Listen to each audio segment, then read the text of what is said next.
दिवस 5 जून 2025 को प्रकृति चिंतन एवं पर्यावरण अनुसंधान केंद्र द्वारा महके बगिया चहके द्वार कार्यक्रम का आयोजन गंगा नर्मदा भवन भोपाल में किया गया। इसमें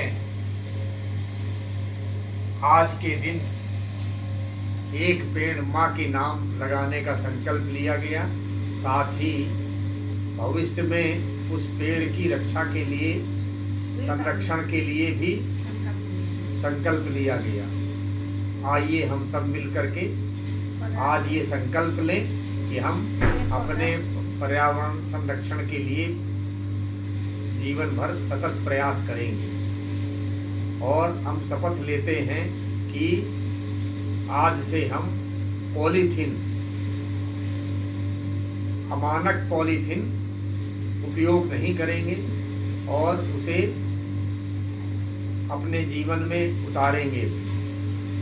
हरियाली और खुशहाली तभी आ सकती है जब प्रकृति पौधों से आच्छादित हो। अब मैं चाहूँगा कि नम्रता जी भी जो औषधीय पौधों के लिए प्रयासरत हैं, वो भी अपने संक्षिप्त विचार रखें। जैसा कि पापा जी ने बोला कि पर्यावरण दिवस में हम सिर्फ एक लोग का प्रयास नहीं होना चाहिए, ये पूरे विश्व का प्रयास होना चाहिए। लेकिन उसकी शुरुआत हम अपने घर से कर सकते हैं। इसलिए आप सबको चाहिए कि अपने घर में औषधीय पौधों का रोपण करें, जैसे कि तुलसी हो गई, जिसके गुण आप सबको पता है, मीठी नीम हो गई, नीम हो गई, गिलोय हो गई। हमारे सब ऋषि मुनि बताते हैं कि गिलोय का कितना ज्यादा महत्व है हमारे जीवन में। जैसे हम बुखार आए तो हम गिलोय अपना इस्तेमाल करें तो हम एलोपैथिक दवाइयों को इस तरह से दूर कर सकते हैं और अपने घर में प्राकृतिक चीजों से ही अपने आप को स्वस्थ बना सकते हैं।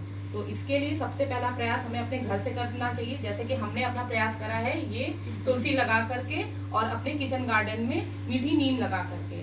ऐसे ही सबको ही अपने घर में किचन गार्डन में आयुर्वेदिक पौधों का जरूर रोपण करना चाहिए। धन्यवाद। बहुत बहुत धन्यवाद।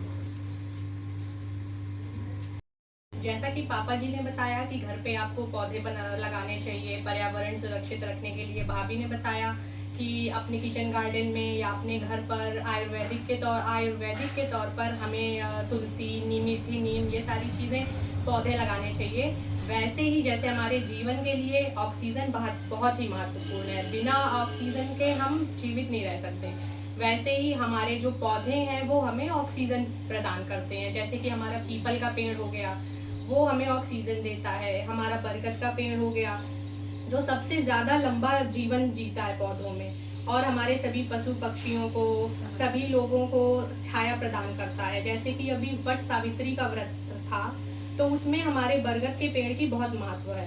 उसमें हम उसी बरगद के पेड़ पर ही पूजा करते हैं, इसलिए बरगद का पेड़ तो महत्वपूर्ण है ही। उसके साथ साथ हमें आम, जामुन, नींबू, आंवला, नीम, इन सभी पौधों को लगाना चाहिए, जिससे कि हमें फल भी मिलता है, खाने के लिए पशु पक्षियों को भी चीजें मिलती हैं और हमें ऑक्सीजन की भी प्राप्ति होती है। धन्यवाद। बहुत बहुत धन्यवाद। माताजी ने और साक्षी ने बताया कि ये औषधि पौधा लगाना चाहिए जिससे हमें ऑक्सीजन मिले। और हम शपथ लेते हैं कि हम अपने पर्यावरण की रक्षा करेंगे और अपने घर से ही शुरुआत करेंगे। अपना घर ही सबसे ज्यादा सुसज्जित पौधों से रहे तो महके बगिया चहके द्वार तभी संभव होगा। एक बार सब लोग मिल के बोलेंगे हमारे साथ, महके बगिया चहके द्वार। रिपीट करें, महके बगिया चहके द्वार, बगिया चहके द्वार, महके बगिया चहके द्वार।